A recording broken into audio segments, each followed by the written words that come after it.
Sounds good. So Mary, I will let you take it over. And Sounds great. So hello, gentlemen. Hopefully you have actually already gotten an email from Anaplan that gave you instructions to set up your account to be able to log in. Yep. Okay. Yeah, I got mine and I've logged in. Okay, so you're familiar with this screen. Once you log in here, and let me convince it that it wants to log in. You should then see a model that says Tasty RG Pilot. Okay. So if you click on that, it's going to open the actual model itself that is now, we've set up kind of for you guys as playground. And I can walk you through the various components and just kind of a high level.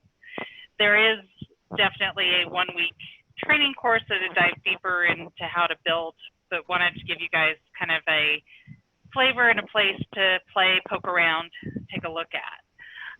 What you'll see when you first load in is what's called a dashboard. So this is kind of the end result of the model components get published out to a dashboard. This is our user interface, our legacy user interface, I should say. There are, Anaplan has now started building what are called apps as far as creating that slicker, more relevant, maybe, better, because this is a little dated still, but they do have kind of the apps that is now and will be as part of the training, the new user interface, but that has not been set up as part of this model yet. These legacy dashboards are still available, but there is a better front end that, I don't, Drew, have you demoed the new app yet? we did show them a little bit of it. Okay. FP&A Accelerator demo. Yeah, that's it's kind of an interesting point right now with Anaplan. We're transitioning away from this legacy dashboarding to the new dashboarding. But everything that you see here kind of on the legacy, you'd be able to see on the new as well. So it's all about the structures that are built underneath, and this is the building structures don't change. It's just the display. So this is a dashboard. Your default opens to our margin and our revenue and margin dashboard.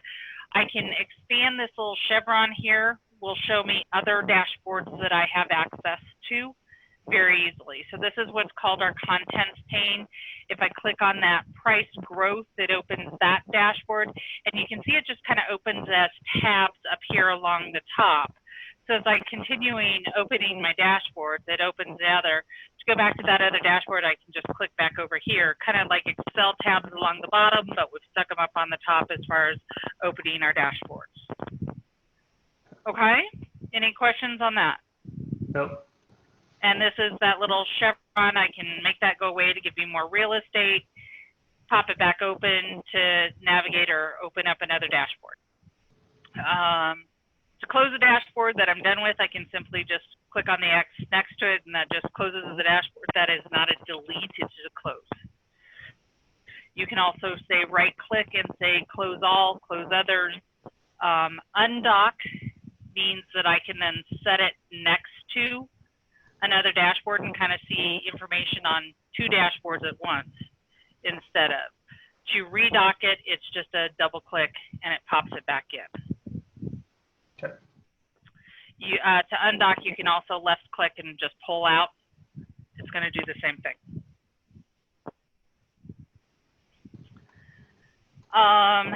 Okay, so anything that you see as far as blue text is available for you to input. If it is black text, that is a calculation and or a summary item that you can't key into. Okay. So ultimately a calculation. If I wanted to see, so you can make a change here. So maybe Netsobar is going to go crazy. You can see that instant kind of feedback in your graphs and in your calculations that are driven based upon that value. Okay. You can also then say, I want to look at different organizational. This is kind of our regions where our cities roll to countries, roll to regions, is our hierarchy here. So I'm looking at New York right now, but I could easily turn that and look at all of Americas. You'll notice that everything turned black because it's all that consolidation calculation. And the sales and unit price is also because it's, you know, a weighted average or something, a summary of the sales price across all of it, not relevant information, right? So it's making it so it's there. You're able to see your dashboards and pick different items here. I could say I want to look at revenues.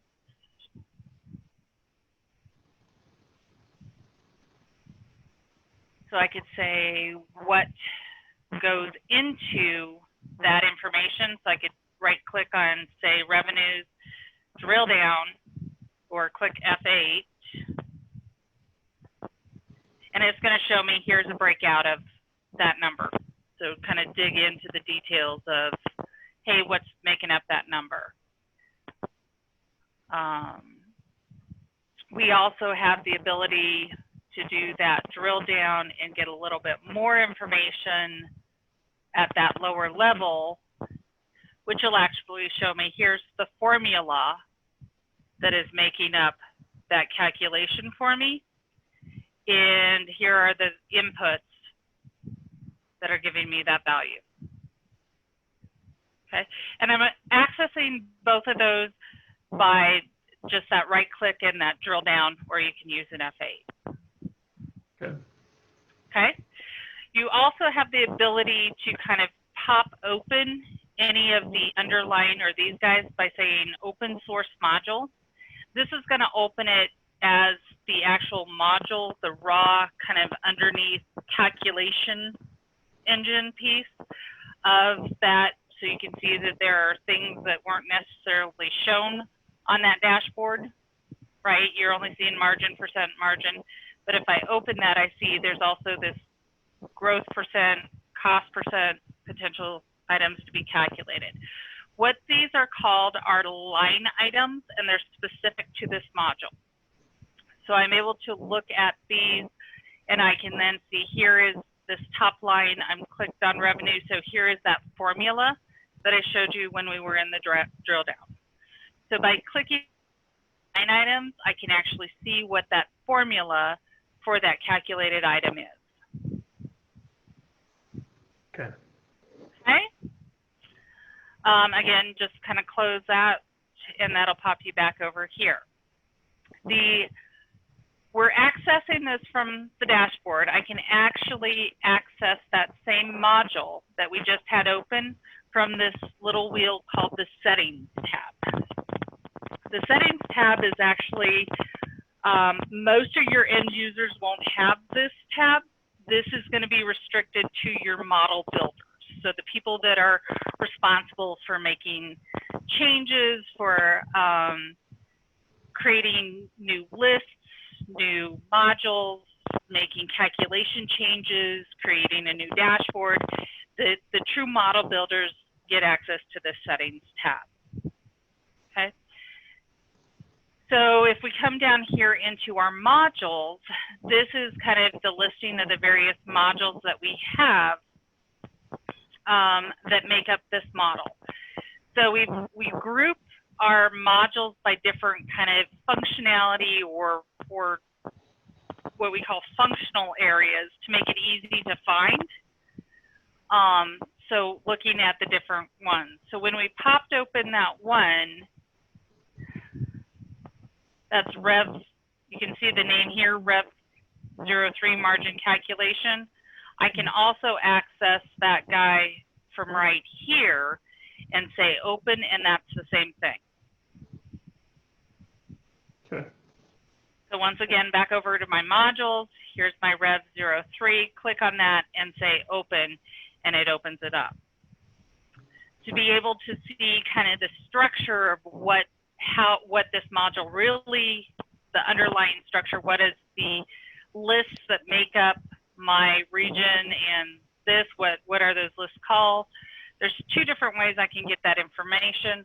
One is I can actually do a pivot. So this shows me that it's based upon my location list and my product. So all modules are built on a combination of lists and line items.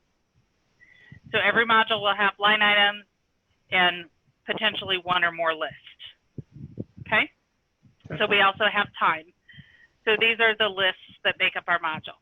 So in the pivot, I could say I actually want to look at all of my products, and I can pivot it here to look at it in a different way and then be able to see all of the detail and pivot. Think in terms of truly kind of like a pivot table in Excel is what your pivoting is giving you, and that is accessed through this pivot icon here.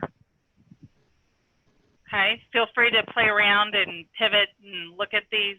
You can actually save the view. If you create a view you really like, you just do a save as, and you can name that view and then refer back to it by doing just a view open, and it would show up in that list for you.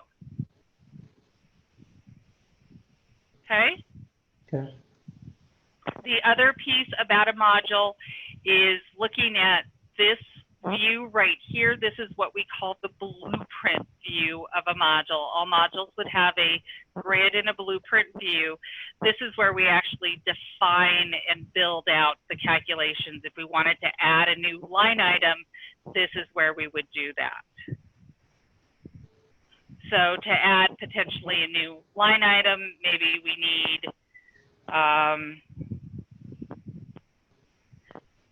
I don't know, employee expenses. I'm making something up here. And we want to put him just very down on the very bottom. So you can specify where it's going to show up in that list. You can also move it after the fact. So then you would say employee expense. We're going to, you know, could be just as, we're going to cheat and say, we assume that our employee cost is 20% of our revenue. So I could easily build a formula that says that by clicking on then, oops, sorry, in here, double click in here so you get the X and the check to build a formula. And then you can click on the item that you want to include. And then just like Excel, like times star 0.2, that's 20% of my revenue. So then when I go back over here to my grid view, here's that calculation for me. Okay? Feel free to play around with that. If you created one that, nah, don't really want it, right here, minus, it's going to say delete. You say okay and okay. To get back to the grid view, it's just this toggle right here on this guy. Okay, so this is a module. Modules hold all of our data. So each one of these that you see as a grid view in here is going to be a module. This is a list. So looking at, you can see here's our lists. So here's a module. These are where it says applies to, tells you what lists are part of that module. Okay. So for example, if I wanted to create a brand new region, I would open this region list and I could insert a new item at the bottom or wherever and create a new region. So to make a change on all of the structural items that you can change, like lists or modules, look for an insert with this little plus, basically, is you know you're in the right spot to be able to make that type of change. Okay.